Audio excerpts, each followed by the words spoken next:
ما معنى الإيمان بالرسل؟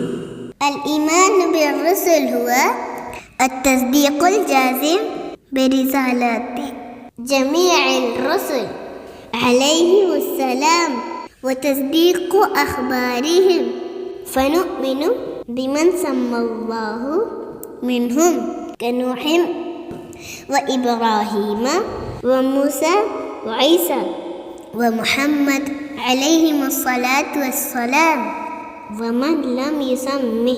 طيب، ما معنى الإيمان باليوم الآخر؟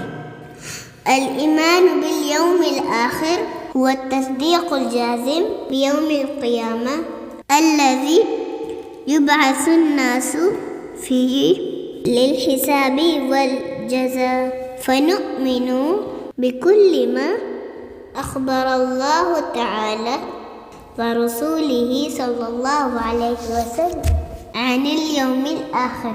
ما معنى الإيمان بالقدر خيره وشره؟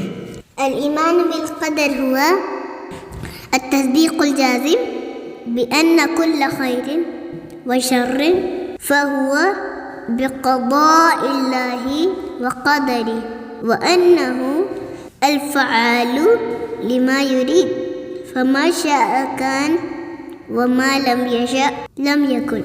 أحسنت، اللهم بارك.